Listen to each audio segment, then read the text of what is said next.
인테르도 1위, 바르셀로나도 1위, 아스날도 1위인데. 야, 우리 오늘 기념사진 하나 찍자. 아니, 우리 같이 1위 한 적이 거의 됐어요. 없잖아. 됐어요. 저는 여기서 빠지도록 하겠습니다. 저도 빠지도록 하겠습니다. 나 혼자 찍으라고. 1위들의 정상회담 뭐 이런 거. 아, 야, PD가 안 보네. 씨.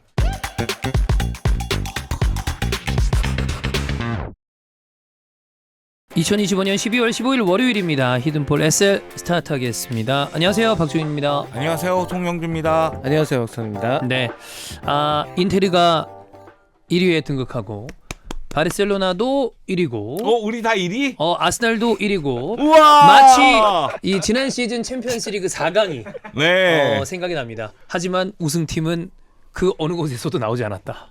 그쵸. 네. PSG가 우승했으니까요. 그냥 뭐 좋아할 일이긴 한데. 예. 봐야죠. 지금을 즐겨, 지금은. 아니 뭐 몇 경기 안 했으니까. 네, 그렇습니다. 어쨌든 뭐 세리아에서도 밀란, 나폴리가 모두 다 이제 뭐 승점 드롭을 하고, 네. 그다음에 라리가에서는 레알 마드리드가 뭐 승리를 하긴 했습니다만, 네. 그래도 이제 승점 차가 좀 있고, 아스날은 상대 팀이 3골을 넣었는데 아스날이 승점 3점을 따가는 이제 진귀한 장면이. 아, 네. 자책골 두 예. 엄청 좋아하시더만요. 굉장히 좋더군요. 되는 줄 알았거든요. 네. 와. 그 맨시티 경기를 보니까 네네네. 그거 그대로 비기거나 졌으면 그냥 역전이었어요. 아니, 야 어느 팀에 다 따라왔어 맨시티가. 네. 야금야금 따라왔죠. 야구랑 따라가지고 여튼 경기들을 하나씩 체크를 해봐야 될 텐데. 뭐죠? 우리 히든 B는 없잖아요. 분데스리가를 따로. 예. 제가 주말에 본 경기 중에서 제일 재미났던 경기가 바이언하고 마인츠 경기예요. 이재성 선수가 또 이제 득점을 한 2대2 경기. 네, 이게 바이언도 공격이 착착착 들어맞는 듯한 느낌이 들었고, 그리고 마인츠도 수비가 엄청났었거든요. 예. 그 가운데 이재성 선수가 볼터치도 많지 않았어요. 수비적으로 임하다가 후반전에 헤더 한 방. 오프 더 볼 상황에서의 움직임을 통해서 헤더를 하는 거 보면서 와, 장난 아니구나. 그래서 마인츠가 이기는 줄 알았어요. 이 경기 분데스리가 1위하고 18위 경기입니다. 그죠. 마인츠가 좀 올해 안 좋죠. 네, 너무 안 좋아요. 네. 그런데 이재성 선수 골 넣긴 했는데, 네, 결국은 해리케인이 PK로 골 넣으면서 2대2로 끝나긴 했지만 지난주 본 경기 중에서 최고였어요. 바이언 팬들은 그렇게 생각 안 할 텐데. 바이언은 좀 그렇긴 합니다만. 굉장히 분통 터져하더군요. 그렇겠죠. 꼴찌팀이랑 홈에서 맞붙었는데. 그렇지. 이거 지금 승점 떨군 거다 이거는. 드롭을 한 거긴 합니다. 그런데 마인츠가 잘한 건 다 인정할 거예요. 아하. 바이언 팬들도 마인츠의 수비에 대해서는 인정할 것 같고, 그리고 헤리케인 PK 장면 보니까 와, 잘 차긴 잘 차더라. 네. 저 이재성 선수는 뭐 여러 가지 이유가 있겠지만, 네. 좀 활약도 대비 주목을 좀 덜 받는 선수 중에 하나잖아요. 뭐 플레이 스타일에 기인하는 아무래도. 것도 있을 거고. 근데 정말 대단히 좋은 선수인데. 아니 근데 그 골 넣은 것도. 네. 아니 그 헤더를 시내로 넣어가지고. 아니, 안정한 얘기가 맞다니까. 그래. 헤더는 정확하게 정타로 하는 것보다는 타이밍 맞춰서 맞아. 맞추면 골키퍼가 맞기가 더 어려워. 굉장히 어렵죠. 이거를 하는 순간도 명 골키퍼들도 헤더는 맞기 어려워하는 경우들이 많으니까. 그래서 국내에서 헤더를 잘 못하던 선수들도 해외에 나가면 헤더에 눈 뜨는 경우가 있어요. 네. 근데 이재성은 되게 큰 신장은 아닌데도 전북 있을 때도 헤더를 되게 잘했었잖아요. 참 잘한다. 기할 정도로 헤더를 맞아요. 잘하는 선수긴 해요. 그렇습니다. 뭐 분데스리가 얘기가 나오니까 그 선수 생각이 나는데, 바르셀로나도 링크가 있는 슐로터백. 좋죠. 네. 뭘 다 좋대. 아니요. 저희도 센터백을 좀 정리해야 되니까. 네네네. 지금 제라르 마르틴 미쳤습니다. 지금 어떤 분들은 제라르 마르틴이 아니라 제라르 말딘이라고 얘기하고 있다. 내가 지난 방송에 그렇게 했다가 당신들 다 나를 비웃었잖아요. 그러니까 계속해서 말디니급이라고 이제 얘기를 하셨으니까. 제가 말디니급이라고 안 했어요. 제라르 말디니라고 하자마자 그게 그 말이지. 뻥 터졌어요. 네, 그래서 제가 농담이다. 그런데 그렇게 불린다. 그건 네. 사실이거든요. 지금도 지리 박수를 받았습니다. 말딘이. 그건 아니지. 그렇게 몰고 가지 마. 그러면 재계약 이제 좀 길게 해주고. 그럴 가치는 있죠. 아하. 네, 활용 가치가 굉장히 높으니까. 그러면 제라르 마르틴, 쿠바르시 이렇게 계속 가는 건가요?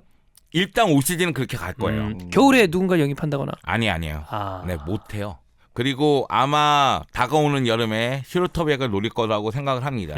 여러 번 얘기했지만 바르셀로나는 왼발 센터백이 부족하기 때문에 그죠? 제라르 마르틴이 지금처럼 해주면 땡큐베리 감사하고요. 그리고 뭐 텐센이라든가 네. 아라우라든가 정리가 되는 선수가 있을 거 아니에요. 그러면 그 자리에 이제 왼발 센터백을 한 명 더 추가로 보유하는 게 해준다. 네, 훨씬 더 유익하죠. 사실 이제 슐러터백 얘기를 한 거는 이 선수의 인터뷰 때문에 네. 뭐 슐러터백이 지금까지 이 도르트문트에서 해준 거나 이런 거는 굉장히 좀 좋지만 뭔가 약간 팀 분위기는 이래저래 좀 다른 선수들의 집중력이나 이런 거에 대한 얘기를 하다 보니까 좀 뒤숭숭해진 것 같더라고요.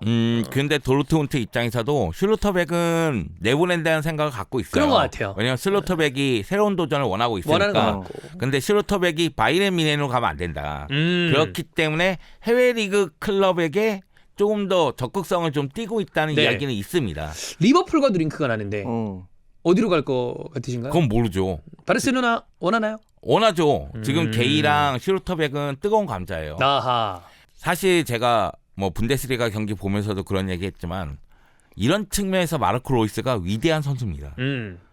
사실 우리가 도르트문트 전성기를 본 사람들이긴 하지만 네. 뭐 마리오 게체라든가 홈메스라든가 레반도프스키라든가 다 떠나왔잖아요. 다 떠났죠. 그것도 바이에른 뮌헨으로 떠났잖아요. 그런 거 생각했을 때 마르코 로이스가 끝까지 지키고 은퇴했다는 거. 물론 마르코 로이스가 분데스리가 우승 기록이 없습니다만. 결국에는 이제 우승을 못한 게 좀 아쉽죠. 네, 어떻게 보면 그리지만 마르코 로이스 다 아쉬워. 그리즈만은 근데 사실 뭔가 우승을 위해서였는지 아니었는지 모르겠지만 팀을 떠난 적은 있는데 그게 비껴나갔죠. 타이밍이. 네. 우승을 위했다라고 봐야죠. 그래야겠죠. 근데 그리즈만보다 마르코 로이스가 더 안타까워. 왜냐면 걔는 월드컵 때 부상이었어. 그래, 맞아. 그것도 그래서 또 우승을 있지. 못했어요. 그러니까. 네, 맞아. 대표팀이랑도 뭔가 운대가 좀 안 맞네. 로이스는 우승을 위해서 뭘 움직인 게 아닌데 네. 그냥 운대가 안 맞아서 우승이 비껴가는. 네. 여튼 뭐 그렇습니다. 자, 그러면 밀란 사스올로 경기 2대2 경기부터 체크해 보도록 하겠습니다. 밀란이 승점을 드롭을 했고요.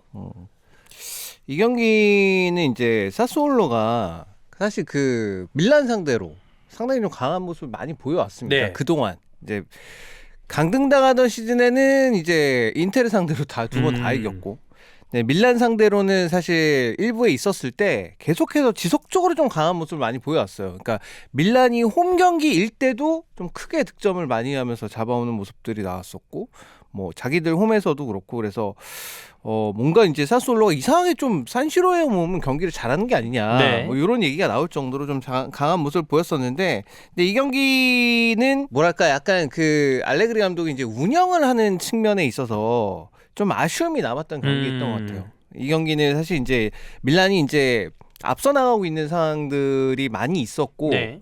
그래서 이제 경기를 뭐랄까 그냥 본인들이 좀 지키겠다는 그런 생각이 좀 강해서 결과가 결국 이렇게 나온 것 같은데, 이게 생각해보면 경기가 그냥 평범하게 이제 경기를 치러도 우리가 이기고 있고 경기력도 나쁘지 않아.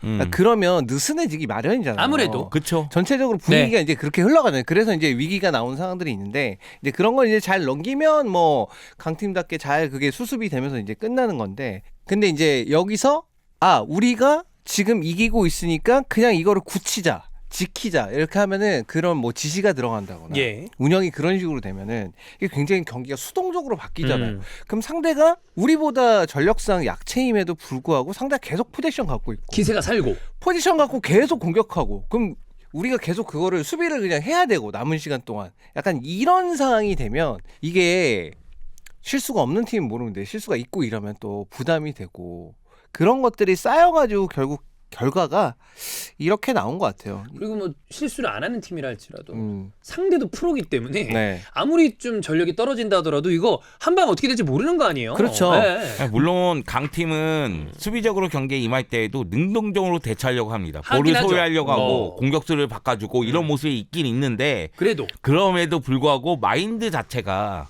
수동적으로 바뀐 경우가 많으니까요. 네. 사실 이제 그 2대1로 이제 앞서고 있는 그 상황에서 이제 플리식 골이 이제 57분 정도였을 거예요. 거기서 플리식이 이제 골을 넣었는데, 그게 이제 그 파울로 취소가 됐거든요. 근데 요게 좀 논란거리가 됐었는데, 그러니까 상황이 롭터스 치크 쪽으로 이제 공이 날라와서 롭터스 치크가 이제 헤더를 2명 정도의 밀란 선수가 있었고, 그 앞에 이제 사솔로 수비수가 있었는데, 헤더를 하는 장면에서 이제 헤더를 넘어갔고, 그걸 플리식이 이제 몸으로 밀어가지고 이제 득점을 했는데, 이게 뒤에서 푸싱 파울이 돼가지고 이제 그 골이 취소가 됐는데, 요 푸싱의 정도에 대해서 이게 좀 얘기가 나오는 게 막 엄청 세게 민 것 같지 않거든요. 이게 보면은. 그러니까 이렇게 되는 장면인데 이게 팔이 이렇게 미는 장면이 예. 보이긴 하는데 그게 뭐 그렇다고 강도가 엄청 세 보이는 그런 상황은 아니었어요. 근데 어쨌든 그게 파울로 취소가 됐는데 근데 이제 여기서 말이 나오는 거는 결국 이제 경기 전체의 그 판정에 대한 일관성에 대한 문제거든요. 이 경기 막판에 보면은 사스올로가 이제 동점골 넣고 나서 계속해서 몰아붙이면서 네. 거의 역전골 직전까지 상황들이 나오는데 그 상황에서 이제 로리엔테 선수가 굉장히 큰 활약을 하기도 했었고 근데 여기서 사스올로도 이제 들어가다가 뒤에서 약간 걸려서 넘어지는 듯한 장면이 있었거든요. 그러니까 만약에 동일한 기준에서 본다면 네. 그 정도의 접촉으로 파울을 불 거였다면 야 여기서도 이것도 PK 불어야 되는 거 아니야? 그러니까 이런 얘기가 나오는 거니까 어느 한 팀이 이득을 봤다라기보다 양 팀 다 불만이 나올 만한 그러니까 전체적으로 봤을 때는 이 경기에서의 파울을 부는 정도 자체는 뭐 좀 그냥 느슨한 정도 뭐 접촉이 있어도 막 엄청 심한 접촉이 아니면 그냥 일단 넘어가는. 진행을 시키는 네. 그런 쪽의 판정이 있었는데 갑자기 이런 장면에서만 갑자기 엄근진 돼가지고 파울 막 이러니까 여기서 이제 다 팬들이 불만을 갖게 되는 거죠. 그러니까 이 장면이 만약에 득점으로 인정이 됐다면 밀란 입장에서는 2골 차로 앞서게 되는 거니까 굉장히 여유가 좀 있었을 것이고 그러면 이후의 상황들을 좀 더 잘 대처를 할 수 있었겠죠. 2골의 여유가 있었다면. 근데 로렌테 선수 들어가고 나서는 상황이 좀 많이 힘들긴 했어요. 계속해서 이제 측면에서 이제 상대가 빠른 돌파를 시도하니까 거기에 대해서 이제 대처를 못하고 계속 그 박스 근처에서 주고받는 플레이들이 네. 계속 나오니까 여기서 굉장히 좀 어려운 부분들이 있었고 그래서 이제 밀란 입장에서는 그러니까 이런 경기는 잡아야 우승 경쟁을 하려면 이런 경기는 좀 잡았어야 되는데 그게 좀 아쉬움이 남고 그래도 이제 좋은 점은 최근에 바르테사기 선수가 굉장히 폼이 좋습니다. 바르테사기 선수가 이 경기에서도 이제 멀티골이죠. 득점을 하기도 했었고 그리고 특히 두 번째 득점 같은 경우는 굉장히 박스 안을 잘 파고 들어가서 이제 패스를 받아가지고 은쿤쿠의 패스를 받아서 은쿤쿠는 많이 못했거든요. 네. 많이 못했는데 이 패스는 좋았습니다. 이 패스는 좋아서 이제 득점을 하면서 약간 공격적인 풀백의 전형성을 보여주면서 했는데 바르테사기가 이렇게 밀란에서 자리를 잘 잡아주게 되면 이거는 뭐 바르테사기도 좋은 거고 밀란에게도 좋은 거고 그리고 또 이탈리아 대표팀에도 장래에는 좋은 가능성이 많이 생기는 네. 거니까 월드컵을 앞두고 사실 이탈리아 대표팀이 뭐 여러 가지로 아쉬운 부분이 있지만 사실 풀백 자리도 좀 아쉬운 건 사실이거든요. 여러 가지 면에서. 예. 그런 지점에서 이제 최근에 리그에서 풀백들이 좀 괜찮은 선수들이 좀 나오고 있는 것 같아서 특히나 이제 바르테사기 선수 활약이 좋아서 이 부분에 대해서는 좀 기대를 해볼 만하지 않나. 그리고 결국 이제 이 경기를 밀란이 비기게 된 거는 결국 톱이 계속 아쉬워요. 이 경기 은쿤쿠 선수 다시 생각해도 야, 그 돈을 은쿤쿠한테 쓸 태웠어야 그게 되는 있었나. 역시 저기 EPL 출신 너무 비싸다. 네. 예. 이게 EPL에서 망해도 이렇게 비싸다. 근데 이게 막상 오면 잘 하지도 못한다. 그러니까 잘하면 모르겠는데 네. 잘 못하는 게 문제죠. 네. 프리미어리그에 갔다가 펌핑되는 이 가격에 대해서는 그 각 클럽들이 생각을 좀 잘해야 될 것 같아요. 그러니까 그 당연히 이제 프리미어리그에서 산 가격이 있으니까 네. 팔 때도 당연히 이제 원금 회수로 출연하려고 네. 하겠죠. 그렇게 생각하는 거 회수가 안 맞는데 돼요. 안 사실. 돼요. 할 수가 없어. 어. 안토니 같은 경우를 봐도 할 수가 없는데. 여튼. 그래서 잉글랜드 클럽들도 잘 생각해야 돼요. 자기들끼리 돌려 쓰는 건 될지도 몰라. 그 돈을. 근데 이게 딴 데 팔라 그러면은 쉽지 않아요. 근데 또 가끔 이렇게 속아 사더라고요.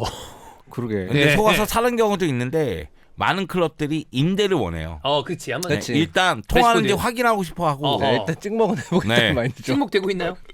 이제 보낼 겁니다. 그 정도면 훌륭한 거 아니야, 솔직히?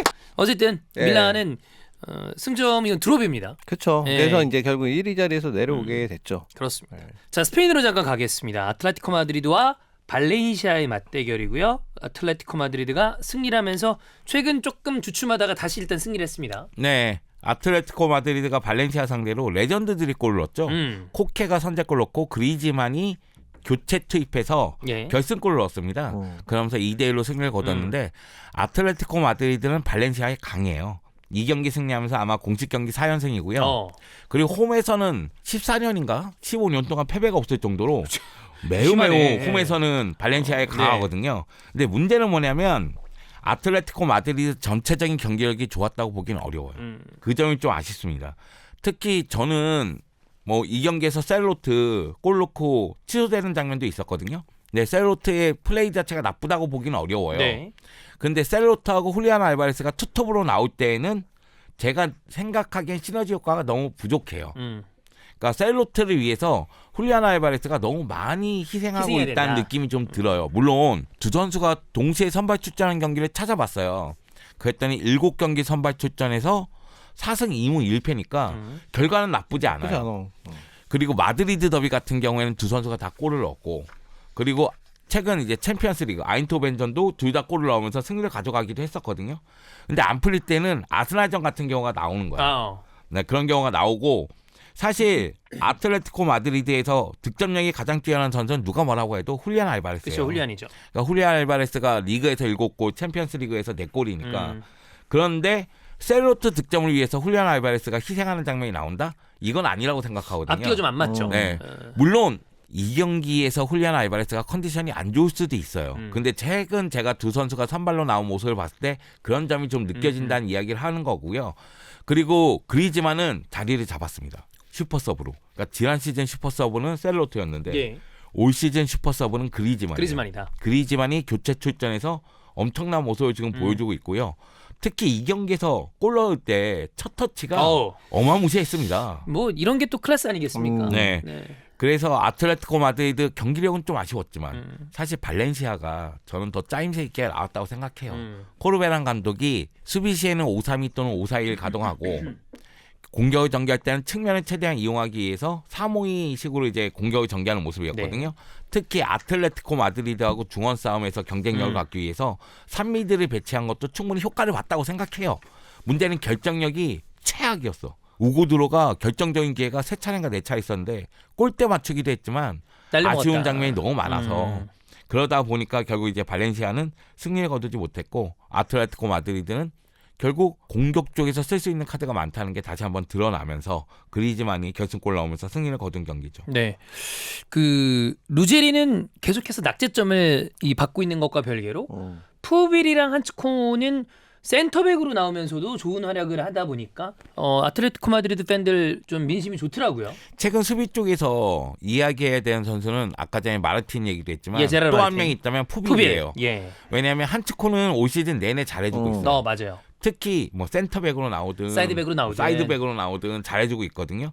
그러니까 시메오네 감독이 상황에 따라서 레프트백으로 기용하는 횟수가 조금 있는 것으로 저는 생각하는데 푸비는 시메오네 감독이 잘 쓰지는 않았어요. 왜냐하면 측면에 요렌테가 있으니까. 맞아요. 근데 요렌테가 지금 부상이거든요. 못 나오죠? 근데 몰리나가 제가 보기엔 잘 못해요. 못하더라고요. 네. 네. 그러니까 몰리나의 자리에 쓸 수 있는 카드기도 하고 네. 그리고 호세 히메네스도 지금 몸 상태가 안 좋거든요. 그러니까 중앙 쪽에 푸비를 썼는데 괜찮다. 센터백으로서 너무 잘해요. 네. 그리고 이 경기 보면은 몰리나가 전반전 뛰고 너무 못해서 후반전 시작할 때 르노르망으로 바뀝니다. 그 얘기는 푸빌이 센터백으로 뛰다가 라이트백으로 갔다는 얘기예요. 그러니까 한츠코도 센터백으로 뛰다가 레프트백 소화되고 푸빌도 센터백도 소화되고 라이트백도 소화되고 그런 측면에서는 시메오네 감독이 굉장히 좋아하지 않을까. 특히 푸빌이 이 경기에서 도움 하나 기록했는데 예. 롱패스가 환상적이었습니다. 그래서 푸빌의 롱패스 그리즈만의 첫 터치 이후의 마무리거든요. 그 장면은 정말 아름다운 골이었고 푸빌의 공격 능력까지 볼 수 있는 장면이 아니었나. 자, 그래서 아틀레티코 마드리드 발렌시아가 이겼고 뭐 뒤에 따로 설명 안 하고 앞에 땡겨 얘기하자면 다른 팀입니다만 소시다드가 프란시스코 감독을 경질을 시켰습니다. 경질해야죠. 그리고 지금 나오는 얘기는 티아고 모타 얘기가 나오는 것 같더라고요. 티아고 모타가 사실 한 번은 더 긁어보고 싶은 감독일 거긴 때문에 볼로냐에서 좋았을 네. 때를 생각하면 유베에서야 안 좋았지만 저도 한 번 정도는 기회를 더 받을 수 있지 않나. 저는 티아고 모타 좋은 선택이라고 생각해요. 어허. 네. 지금 사실 이탈리아도 위기의 감독들이 좀 있거든요. 예. 그래서 그러니까 유베 시절처럼 많은 돈을 받지는 못하겠지만 이제는 어쨌건 한 번 정도는 더 기회가 갈 것 같고 네. 좀 위기의 팀들은 좀 한 번씩은 다 접촉을 하지 않을까. 이런 생각이 들긴 이거 해요. 소시에다드가 잘못 생각한 거예요. 왜냐면은 제가 그 얘기 많이 했잖아요. 지금의 소시에다드를 만든 감독은 알과시 알과시죠. 감독이에요. 네. 근데 알과시 감독이 팀을 어떻게 만들었냐면 워낙에 소시에다드 하이팀부터 이끌어왔기 때문에 어린 선수들을 많이 배출하면서 올라왔거든요. 그래서 지금의 소시에다드를 만들어놨는데 사실 소시에다드 지금 돌아보면 알과시 감독도 왔잖아요. 감독만 떠난 게 아니에요. 중심 선수들이 줄줄이 나갔어요. 그러면 팀을 새롭게 만들 수 있는 감독을 선임을 해야 되는 거예요. 처음부터 빌드업이 되는. 네. 그런데 알가시 감독이 하이부터 이끌어서 A팀은 잘 이끌었기 때문에 네. 결국은 그와 유사한 감독으로 선택을 하자. 그래서 프란시스코 감독을 선택을 했는데 폭망이거든요. 안 왜냐하면 좋죠. 팀이 잘 돌아갈 때 이게 바톤 턴치가 되면은 나름대로 이끌어 돌아가죠. 나갈 수 있겠지만 완전히 다시 짜야 되는 상황에서 이 감독에게 맡기면 성적 내기는 어렵거든요. 그런데 티아고 모타는 괜찮다고 얘기하는 건 소시에다드의 스타일 때문에 그래요. 알가실 감독이 패스를 통해서 공격을 만들어가는 것, 그걸 틀을 만들어놨거든요.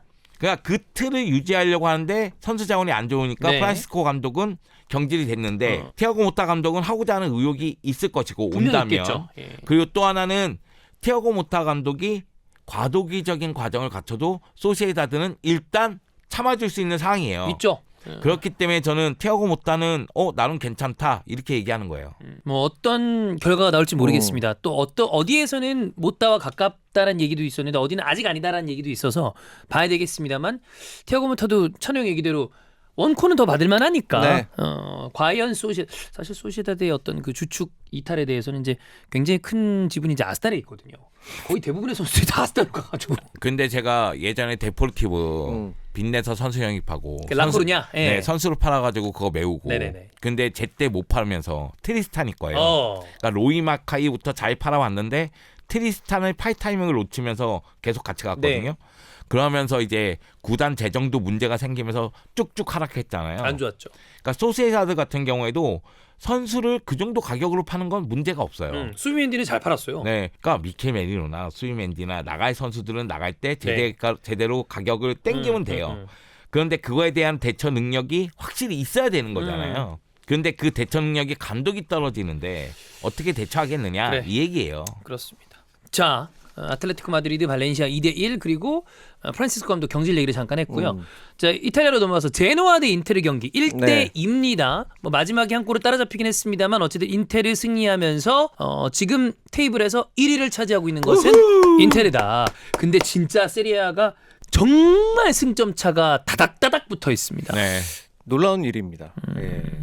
강팀 상대로 이기질 못했는데 1위를 하고 있어요. 어허. 놀라운 일이죠. 그게 놀랍다는 거군요. 근데 생각해 보면 확실히 뭐 리그 우승은 네. 강팀을 상대로 승점을 따는 것도 중요하지만 약팀을 완벽하게 그럼요. 잡아내면 그런 팀들이 또 리그 우승을 많이 하니까 강팀 상대로도 승점 3점. 아니면 승점 뭐 1점 따도 방어하면서 승리해온다. 이것도 괜찮은 것 같아요. 그럼요. 그러니까 이제 이번 라운드를 통해서 증명된 게 있죠. 나폴리가 우디네스한테 나중에 얘기하겠지만 나폴리가 우디네스한테 졌습니다. 맞아요.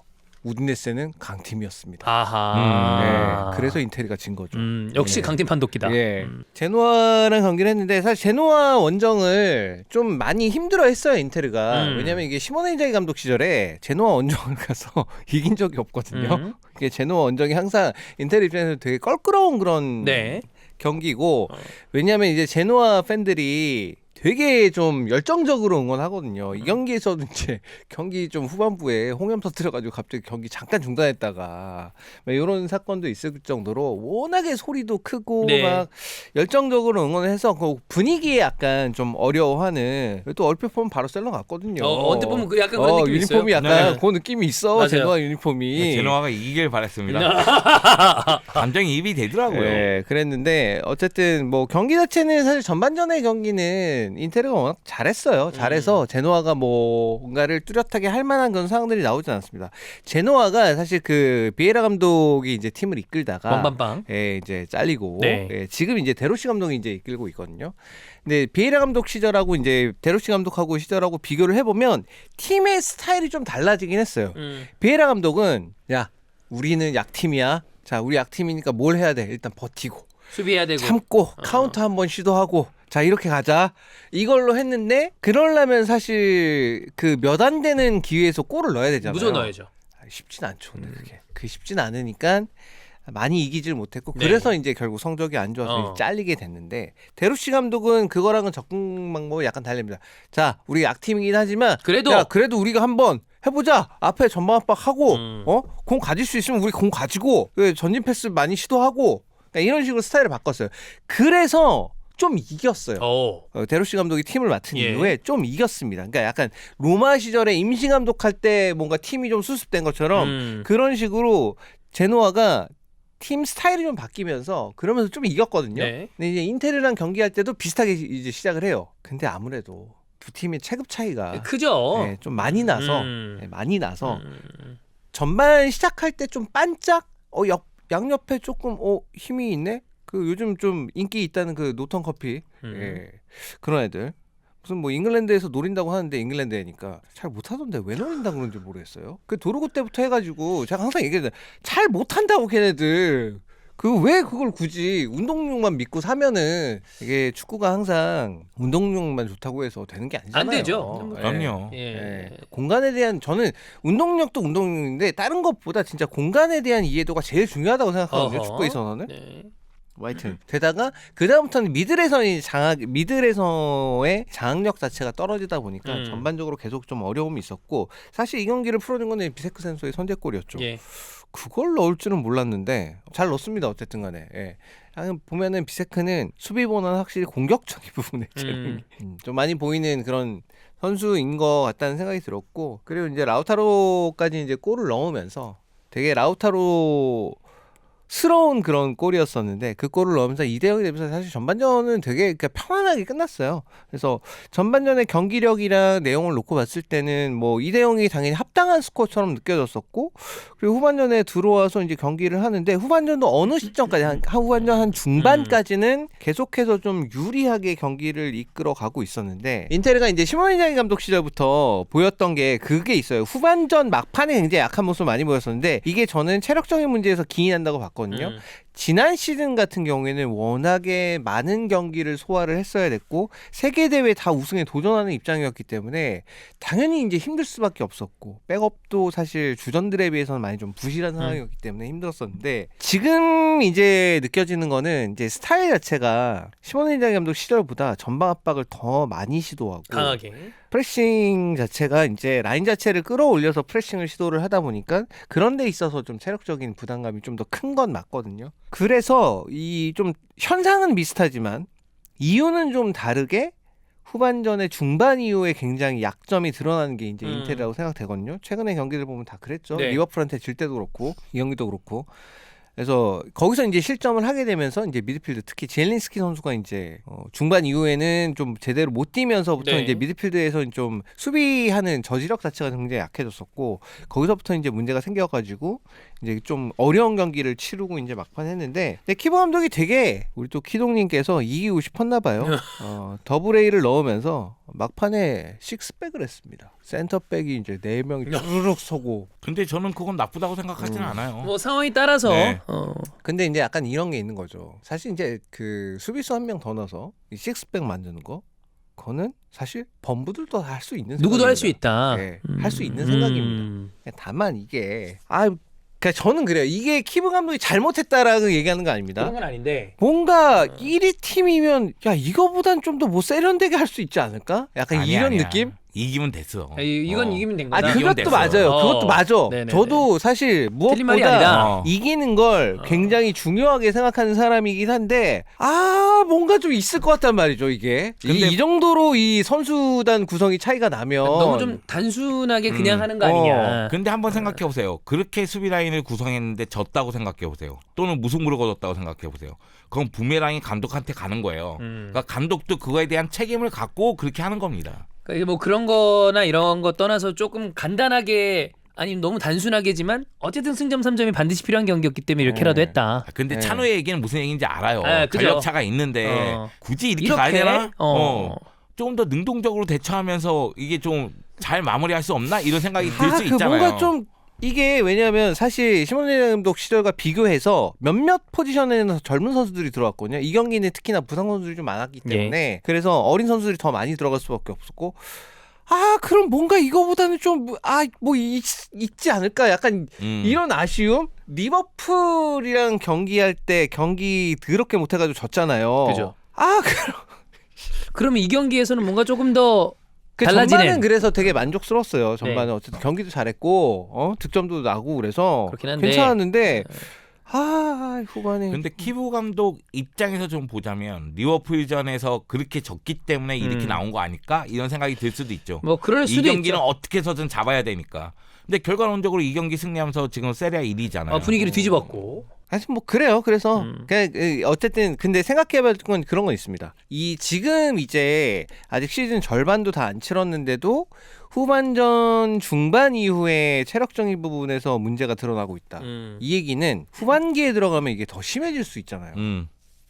에너지 레벨의 네. 어떤 좀 조절 그렇죠. 이런 것들이 조금 왜냐면 아까 말씀하신 대로 압박을 굉장히 좀 강하게 하고 있으니까 이게 그러니까 강약 조절을 잘해야 될 것 같아요. 강강강강이 네. 이제 전체적으로 위험하죠. 경기 전체를 90분을 놓고 봤었을 때 우리가 어떤 타이밍에는 조금 세게 좀 밀어붙이고 어떤 타이밍에는 조금 그래. 여유를 가지고 네. 그런 거를 좀 잘 잡아야 되지 않나. 물론 그게 경기라는 건 실시간으로 계속 상황들이 바뀌고 그렇기 때문에 우리가 계획한 대로 할 수는 쉽지 않죠. 없겠지만은 왜냐면 상대도 이제 계획을 갖고 없겠지만 있으니까. 계획한 이건 대로 이제 하는 건 없겠지만 리그 운영도 그렇고 경기 내 운영도 그렇고 그죠. 네, 그런 부분이 감독이 힘든 부분이죠. 운영의 묘가 필요한데 네. 키부 감독이 사실 뭐 되게 많은 어떤 경험을 가지고 있는 사람은 아니기 때문에 이러면서 좋은 결과를 내면서 가면 이제 성장을 하는 거고. 그런데 이런 상황이 되면 사실은 전력 질주할 가능성이 커요. 그대로 그냥 쭉. 후반기 체력적인 문제가 있어도 지금 1위 가자. 경쟁이 뜨겁잖아요. 그럼 1위 경쟁 계속 달려야 되고 완급 조절하기가 쉽지 않죠. 네, 챔피언스 리그에서도 좋은 모습 이제 좀 보여줘야 되고. 상대들이 강팀들이 네. 남았으니까 또 전력 질주할 수밖에 없고. 끝났어. 다음 경기 아스날이 그 다음 경기 도르트문트야. 아스날은 롯데를 돌릴 가능성이 큽니다. 나는 아스날이 지금 나 그게 6전 전승이라. 맞아. 아스날이 지금 그 작년 리버풀 같이 예. 이렇게 단독 1위를 달리고 사실 있어가지고 두 경기 한 경기는 카이라트를 홈으로 불러들이는 거라 네. 사실 두 경기 버려도 돼요. 그래서 저는 이게 내년에 하잖아요. 예, 맞아요. 1월 말인가 예. 2월 초인가 그때죠. 내년에 하잖아요. 어. 그래서 굉장히 좀 기대하고 있습니다. 근데 또 그런 경우 있거든요. 서브들이 나왔는데 더 잘하는 경우가 있어요. 약간 동기부여 돼가지고 네. 간혹 그런 경우들이 있죠. 일단 봐요, 봐. 그래. 죽는 소리 그만하고 그만 네. 봅시다. 바르셀로나가 챔스가 조금 안 좋죠? 예. 지금 15위니까. 네네네네. 네. 물론 뭐 프로는 들어가겠지만. 네, 프로분 들어가고 뭐 봐야죠. 네. 저는 이제는 뭐 매 순간 안심할 수 없다고 생각하니까 유럽에서는. 자, 그럼 바르셀로나 얘기 나온 김에 바르셀로나 얘기를 그냥 먼저 하고 가죠. 네. 2대0 승리. 오사수나를 그렇습니다. 상대로. 네, 오사수나 상대로 2대 0으로 승리를 거뒀고. 오사수나는 썬파이어인데. 아, 그렇죠. 네. 썬파수나. 네, 오랜만에 듣네요. 잘 있나요? 네. 네, 오랜만에 하피냐가 멀티골을 넣으면서 예, 바르셀로나가 승리를 거뒀는데 사실 이 경기는 뭐 바르셀로나의 경기력도 좀 아쉬움이 있긴 있었고 오사수나의 수비를 뚫는 데 있어서 어려움을 겪은 경기예요. 물론 이제 페란이 골을 넣었는데 그것이 이제 오프사이드로 취소되기도 네. 했지만 골 넣는 데 있어서 상당히 어려움을 많이 겪었던 경기이고요. 그만큼 오사수나의 수비가 좋았습니다. 사실상 뭐 템백이었으니까 네. 그 공간을 만들기가 정말 어렵더라고요. 그 가운데서 부진했던 하피냐가 골로서 이야기를 해줬으니까요. 그거에 만족을 합니다. 일단 바르셀로나 입장에서는 뭐 하던 대로 나왔고 그 가운데서 결국은 하피냐가 마무리 짓는 모습이 있었어요. 최근에 페란이 폼이 좋잖아요. 굉장히 좋죠. 네, 페란이 리그에서 11골, 챔피언스 리그에서 4골인가 그럴 거예요. 그 정도로 폼이 좋기 때문에 페란이 선발로 나왔고 그리고 레반도프스키가 허리하고 햄스트링 쪽에 약간 문제가 있다고 해요. 그래서 훈련에서 제외됐다는 얘기가 있더라고요. 근데 이 경기는 이제 벤치에만 앉아 있었는데 앞으로는 제가 보기엔 페란이 선발로 나올 가능성이 더 높다는 있다. 생각이 좀 들고요. 페란이 사실은 오프 더 볼 상황에서의 움직임이라든가 마무리 능력은 매우 좋아졌어요. 근데 여전히 레반도프스키가 보여주는 전방에서의 몸싸움, 수비를 끌고 다니면서 공간을 창출하는 능력 그런 부분에서는 좀 아쉬움이 있거든요. 그렇기 때문에 오히려 페란이 좀 많이 뛰면서 수비를 좀 끌고 다녀주면 그러면 그 뒤쪽 공간에 하피냐라든가 라민 야말이라든가 레시포드가 들어갈 수 있으니까요. 이선 자원들이. 그 점을 좀 이용할 필요성이 있지 않을까 그런 생각이 좀 듭니다. 아까 우리가 제라르 마르틴 잘하고 있다는 얘기는 드렸었고 그거랑 별개로 그 첼시전 이후에 아라우가 좀 정신적으로 멘탈적으로 굉장히 좀 어렵다라는 뉴스들을 많이 접했는데 그래서 뭐 쉰다는 예. 얘기를 했고 근데 생각보다 좀 많이 데미지를 받았는지 좀 네. 어려워하고 그렇겠죠. 있다는 얘기가 있습니다. 네, 그리고 저희 그 여기 계신 분도 그 네. 아라우 선수에 대해서 굉장히 좀 아니 걱정을 많이 하셨잖아요. 저도 걱정하셨죠. 사업 받으면서 걱정하셨죠. 예. 그렇게 정신 수양하러 돌아다니려면 네. 저도 다닐 수 있습니다. 아 근데 그러니까 선수가 힘들어 하니까 그러니까 쉬겠다는 그건 맞아요. 얘기는 그래. 할 수는 네. 있는 거다. 그건 맞아. 네. 왜냐면은 어. 정신적인 타격을 받았을 거예요. 왜냐면 저희가 생각할 정도로 어처구니 없는 일인데 뭐 그렇긴 해요. 자기는 그걸 저질러 놨으니 음. 자기도 생각하기에는 정신적인 타격을 받았겠죠. 그리고 생각했던 것보다는 좀 심각했다는 얘기가 있어요. 그래서 공식적으로 우울증이라는 단어가 나오기 시작했고 그리고 이스라엘로 가서 뭐 정신적인 치료를 좀 하고 수양을 하고 네. 바르셀로나로 돌아왔다고 하더라고요. 그 올해는 출전하지 않을 것으로 보이는데 이건 아마 구단 차원에서도 관리를 좀 해줘야 될 그렇죠. 거고. 네. 멘탈 관리는 그럼요. 중요하긴 그리고 중요하니까. 이제 동료들이 아라오에 대한 그리움이라든가 그치. 괜찮다고 이야기를 하고 있으니까요. 아라오가 곧 돌아올 것으로 보입니다. 이건 이제 스쿼드 안에 들어온다는 얘기예요. 실제로 경기에 언제 뭐 임할 수 있을진 모르겠지만 뭐 실수하고 졌고 못하고 이런 거를 떠나서 이런 이슈로 선수가 그라운드를 떠나 있는 건 뭐 좋은 일은 아니죠. 그냥 좋은 일은 아니죠. 이게 사실 이 선수들 특히나 프로 선수들 특히 이렇게 최상위 레벨에서 뛰는 선수들이 당연히 경기 퍼포먼스에 대해서 뭐 욕먹고 그다음에 뭐 잘하면 칭찬받고 이런 게 그러니까 일상이잖아요. 그죠. 이들한테는 네. 이들한테는 그게 일상이고 그거로 끊임없이 동기부여를 하고 그걸 통해서 이제 음. 자기의 가치를 인정받고 막 그렇게 해오는 사람들인데도 그러니까 아라오는 또 그리고 그런 레벨에 있은 지 오래됐고 그럼에도 불구하고 이것에 대해서 본인이 그러니까 엄청난 실수를 저질러서 결국 잘못된 거니까 그죠. 그러니까 그런 거에 대해서 본인이 타격을 받은 거에 대해서 좀 저는 이제 물론 그러니까 팬 입장에서는 퍼포먼스 그 말도 안 되는 그런 실수를 해주면 당연히 욕 나오는 게 당연히 욕하는 것도 맞고 그런데 쉬겠다는 거까지는 그냥 그래 좀 쉬는 게 그럼요. 낫다. 잘 돌아와라. 그게 맞는 것 같아요. 네, 쉴 때 푹 쉬고 돌아온 게 나아요. 연봉 받는 만큼은 해야지라고 그거 맞아요. 맞는데 그렇게 연봉을 많이 받는다고 해서 멘탈이 강철 멘탈이 되는 건 아니기 때문에 이거에 대해서는 어느 정도 익스큐즈를 또 해줘야죠. 아니 저희가 그 얘기하는 거예요. 주급 4억이면 나도 그렇게 할 수 있다고 이게 뭐 얘기하는 노후로 건 하신 얘기니까 사실 그 주급 4억 안에 들어가 있어요. 여러 가지가 들어가 그 있죠. 비판에 대해서 네. 버텨내는 것도 네. 들어가 있는 거예요, 사실은. 그런데 사실 충격을 받을 만한 일이긴 그래. 하잖아요. 그러니까 그게 받을 만한 가격이 들어가 있다고 해서 그게 다 아무것도 아닌 일이 되는 건 아니니까. 그렇죠. 네. 그리고 제가 얘기하고 싶은 건 그거예요. 그러니까 아라우오가 지금 상태가 안 좋으니 쉴 때는 푹 쉬어라. 그런데 돌아올 때는 달라진 모습으로 돌아와야 된다. 네. 그러니까 아라우오 스스로도 지금 정신적인 타격을 받은 이유는 똑같은 실수를 반복했기 때문이라고 생각을 하고 그리고 그런 실수를 하지 말아야 되는 위치에 있는 선수가 그걸 반복했기 때문이라고 생각을 해요. 그렇기 때문에 아라우오 입장에서는 타격을 입었는데 이거를 좀 긍정적으로 승화를 시켜야죠. 승화시키고 돌아와야지. 그리고 매각할래도 진짜 냉정하게 매각할래도 잘 돌아와야 매각을 하죠. 아 그렇죠. 네. 그리고 매각 여부는 이 선수가 정상 상태로 돌아온 다음에 그래, 얘기하면 그다음에 돼요. 생각하면 돼. 네, 지금 정신적인 치료 받고 있는데 매각해야 됩니다. 이런 얘기할 필요 없고. 그것도 좀 애매하죠. 네, 근데 수비 라인에서 바르셀로나 입장에서도 경기 일정을 봤을 때는 바쁘거든요. 급하고요. 네. 그런 거 생각하면 아라오가 빨리 추스를 필요성은 있다. 열심히 잘해서 얼른 돌아오는 게 제일 네. 베스트다. 자, 바르셀로나 경기 잠깐 체크를 해봤고. 아 참, 예. 에릭 얘기만 한마디 더 할게요. 얘는 뭐죠? 너무 잘해요. 네, 에릭이 리드 라인에서 지금 너무 잘하고 있거든요. 네. 이게 또 송영주의 저주인가요? 그런 것 같아요. 페란, 에릭 다 한때 많이 욕먹었죠. 하피냐도 그렇죠. 네, 근데 에릭이 너무 잘합니다. 그러니까 뭐 수비형 미드필더로 뛰다가 상황에 따라서 센터백으로 내려가기도 하고 또는 뭐 레프트백으로 가기도 하고 라이트백으로 가기도 하고 막 그러거든요. 근데 다 1인분 이상해요. 그런 거 보면서 놀랍더라고요. 어떻게 이렇게 확 바뀌지? 물론 이제 지로나에서의 인대 생활이 도움이 됐을 것이고 지난 시즌 세트피스 상황에서 득점을 하면서 자신감이 붙은 것도 이해는 됩니다만 네. 포지션을 이렇게 다양하게 소화하면서 자신의 능력을 보여준다는 건 그만큼의 재능이 깔려 있다는 얘기잖아요. 그래서 너무 일체월장해서 가끔씩 보면 다른 선수 보는 것 같아요. 에릭. 그래서 마스크를 벗지 않았으면 좋겠습니다. 아, 네, 마스크 쓰니까 너무 잘하는 것 같은 느낌이 들어서.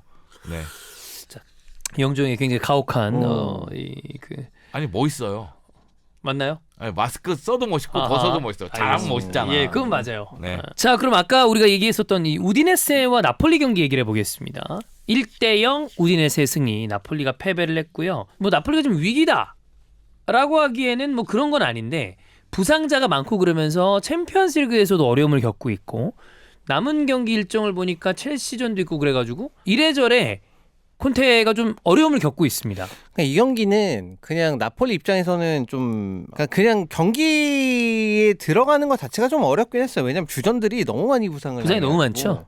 부상자가 너무 많아서 그러니까 미드필드 라인업 자체를 정상적으로 좀 꾸릴 수가 없는 그런 상황이었기 때문에 왜냐하면 맥토미니하고 엘마스로 중앙 미드를 구성을 해야 되니까 이게 사실 정상적으로 이 팀이 구성됐다고 보긴 힘들죠. 그죠. 걔네들이 거기서 뭘 할 수 있겠어요, 솔직히. 거기서 특히나 이제 우디네세 같은 팀은 우디네세 또 인테리어가 좁아서 알지만 여기가 애들이 앞에 떡대가 있고 애들이 힘이 있단 말이에요. 그래서 빡세다. 위에서부터 찍어 누르기 시작하면 이게 나오기가 되게 힘들어요. 그러니까 나폴리가 이제 그런 면에서 결국 이게 어쩔 수 없이 고육지책으로 이런 라인업을 구성할 수밖에 없었고 그 상황에서 앞쪽까지 공전개가 당연히 원활하게 되기가 매우 힘드니까 이게 계속 좀 어려움이 좀 있었고 그래서 이제 이 경기는 아마 콘테 감독 입장에서 그러니까 그렇다고 해서 콘테 감독이 무슨 뭐 공격 전술을 뭐 기가 막히게 짜가지고 무슨 과는 아니죠. 득점 내고 이런 건 아니잖아요. 예. 그냥 콘테는 그냥 이기게 해주는 감독이에요. 그냥 어떻게든 간에 이기게 해주는 감독. 이게 경기가 재미있고 재미없고 다 상관없어. 그냥 이기게 해주는 감독이에요.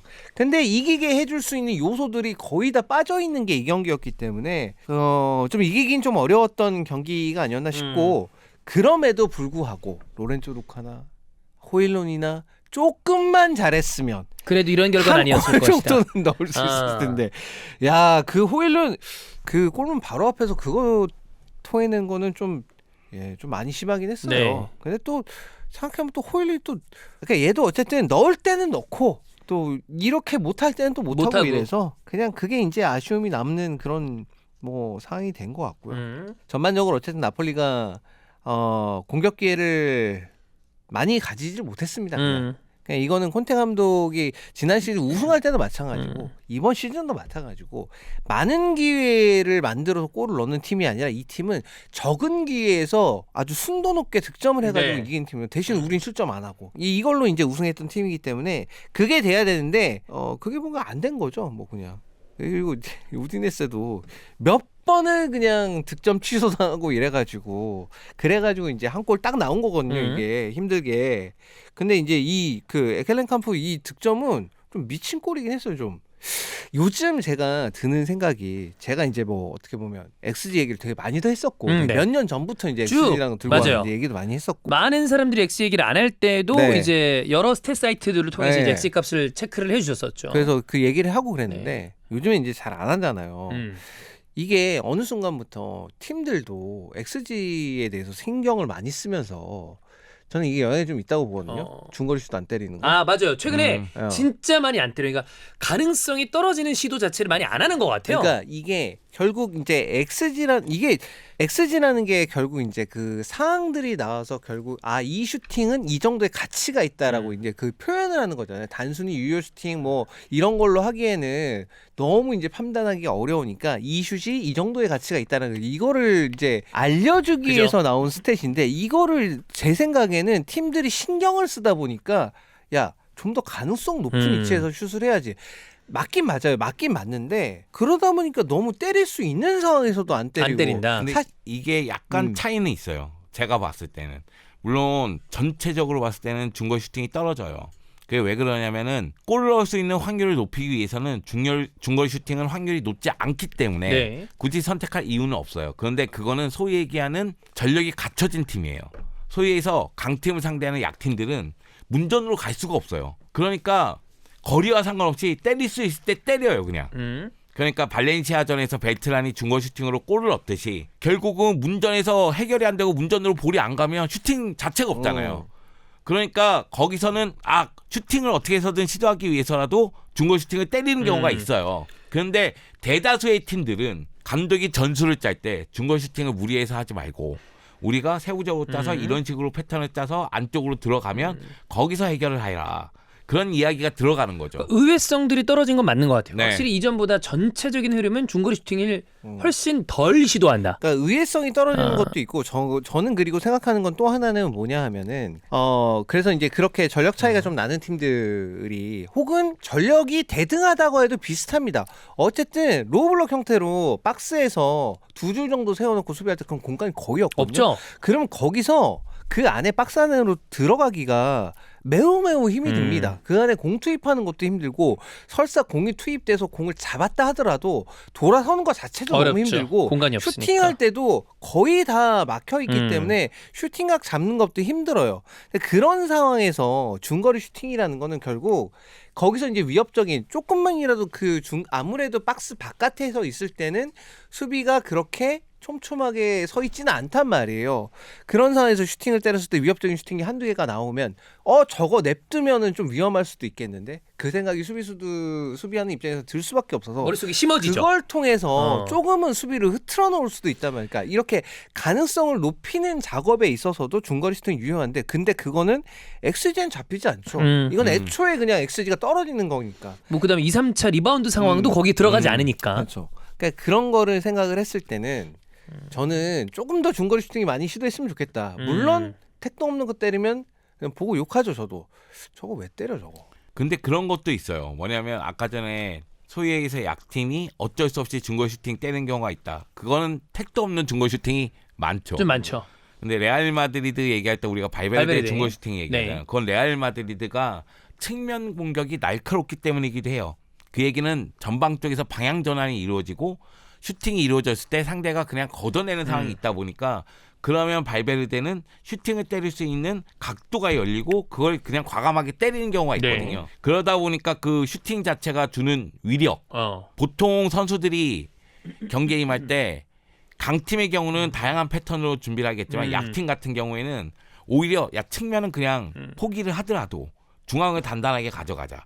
이런 경우도 있고 또는 뭐 중거 슈팅이 어떻고 어디가 들어오고 이게 아니라 선수. 그러니까 여기서 비니시우스한테 뚫리면 안 되니까 얘는 두 명이 마크해. 이런 식으로 마크해. 이런 경우가 많거든요. 그러니까 뭐 어떤 패턴을 어떻게 들어오니까 어떻게 막자 이런 거보다는 이 선수가 들어올 때 한 명은 붙고 한 명은 그 뒤에서 대처하고 이런 식으로 가는 경우가 많아요. 그러다 보니까 사실은 중거 슈팅 시도할 때도 어떤 상황에서 중거 슈팅 때린다 해서 막는 그런 경우보다는 누가 잘 때리니까 얘를 잡으면 압박하자 이런 경우는 있거든요. 그러다 보니까 강한 팀들도 결국은 중거 슈팅 시도할 때 잘 때리는 애들이 때릴 수 있는 상황이 좀 줄어들 수가 있고 그러면 아까 전에 얘기한 대로 중거 슈팅이 전체적으로 떨어지는 그런 상황과 또 맞물리는 경우가 되는 거고 그러니까 여러 가지 상황이 복합적으로 작용하는 것 같아요. 약간 저는 아르테타가 세트피스에 좀 집착하다시피 많이 신경을 쓰는 건 자금의 공간이 없는 로블럭 형태의 수비를 뭘로 뚫을 수 있을 것인가에 대한 해결책 중에 하나였다고 봐요. 그렇죠. 근데 만약에 좋은 키커들이 있는 팀이라면 중거리를 시도하는 게 또 하나의 가능성을 만들 수 있는 포인트긴 하니까. 사실 네. 물론 이제 그런 건 있어요. 사실 이제 이렇게 해서 중거리 슈팅을 시도했을 때 대부분의 상황들은 소위 말하는 벽다리만. 그렇죠. 그냥 네. 수비 맞고 수비형 많이 오히려 맞아요. 상대에게 기회를 넘겨줘 네. 버리는. 좀 네. 짜증 나는 경우가 맞아, 나죠. 맞아. 저거 안 뚫릴 건데 왜 때려? 약간 이런 생각이 드는데 또 한편으로 이 생각을 해보면 야, 저거 얼마나 답답했으면 저거다 그냥 갖다 대고 때릴까 저거. 저거 약간 그거 같잖아. 야, 좀 나와. 이 새끼야. 약간 이런 느낌이야. 네. 때릴 때 보면. 맞아. 그렇습니다. 여튼 그래서 이 경기는 아까 얘기를 해주신 이 중거리로 우디네세가 승리를 한 건데 너무 멋진 골이 나왔었고 중거리보다 진짜 궤적이 너무 네. 아름답게 나왔던 그런 골이었었고 근데 사실 전반적으로 중거리를 많이 시도하긴 했어요. 네. 여기서 보면은 중거리 슈팅을 시도하면서 뭐 취소된 골들이 이제 몇 개 있었는데 그것들도 다 중거리 슈팅부터 비롯된 골들도 있었고 그래서 우디네세가 아주 잘 그러니까 약화된 나폴리를 상대로 잘 몰아붙여가지고 결국 승리를 하면서 1위 경쟁이 좀 재밌게 됐습니다. 사실 네. 이제는 약간 분리되는 느낌이긴 해요. 이제 한 15경기 정도 치르니까 선두 경쟁은 지금 인테르, 밀란, 나폴리 요 세 팀이서 조금 경쟁하는 느낌. 그 아래 챔스 자리가 이제 로마부터 해가지고 조금 로마, 볼로냐 뭐 이런 팀들이 이제 좀 경쟁하는 약간씩 승점이 조금씩 이제는 나뉘는 느낌이긴 합니다. 이제는. 자 우디네세 나폴리 경기 1대0이고 뭐 간단하게 체크를 하자면 볼로냐 유베전은 유베가 네. 승리를 했습니다. 네, 유베가 이겼어요. 예. 이제 카발 선수 이제 골이 나왔고 그 다음에 이제 그 헤겜 선수 이제 퇴장당하게 되면서 네. 이제 볼로냐가 따라갈 수 있을 만한 그 동력을 좀 모멘텀을 잃어버린 잃었죠. 일이 있었는데, 근데 여기도 골 취소 많이 나.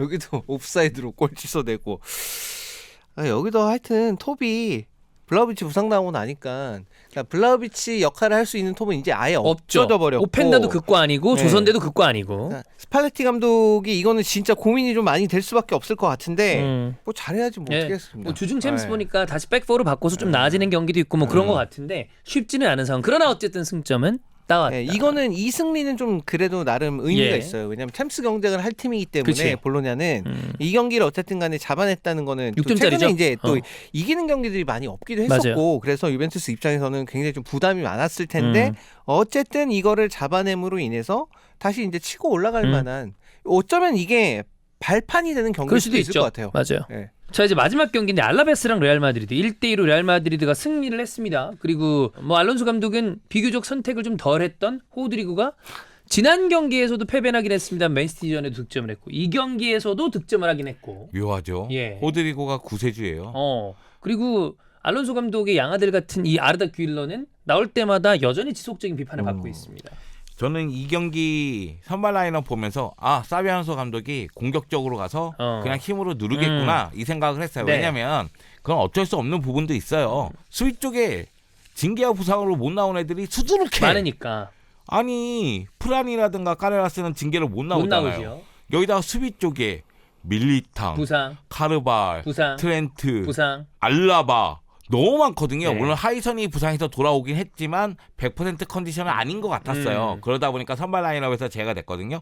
결국은 사비 알론소 감독이 19살의 레프트백 바이데 페나스까지도 선발 출전시켰습니다. 이 선수가 19살이다 보니까 뭐 실수가 좀 있긴 있었지만 전 괜찮다고 봐요. 레알은 이렇게 좀 올릴 필요성도 있어요. 뭐 상황이다 네. 보니. 그리고 바이데 페나스가 경기 끝나고 나서 인스타그램에 자기 유니폼에다가 네. 비니시우스, 호드리고, 음바페 사인을 다 어. 받아가지고 이렇게 딱 찍었더라고요. 네. 그 선수 입장에서는 그게 동기부여가 되고 또 하나는 성장 요소가 될 수도 있잖아요.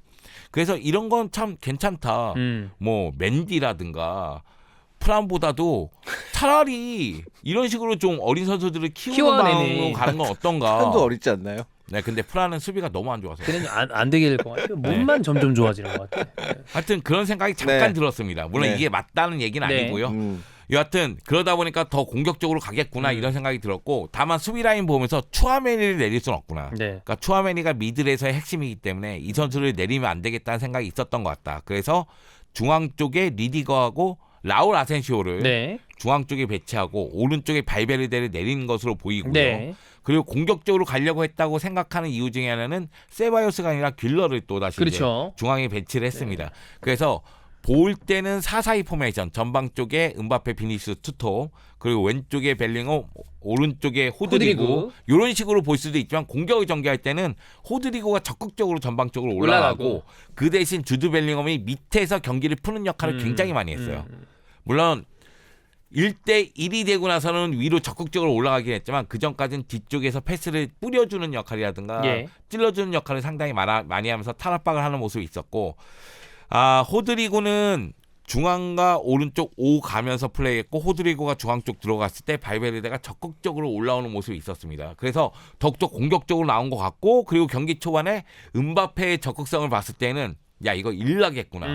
그리고 음바페의 환상적인 골이 터집니다. 골도 나왔고. 주드 벨링엄의 패스가 와. 그리고 음바페가 수비 한 명 있으면 그냥 제치고 그냥 네. 때려버려요. 그러면서 이거 레알이 아주 자연스럽게 이기겠구나. 편히 잡겠는데. 네.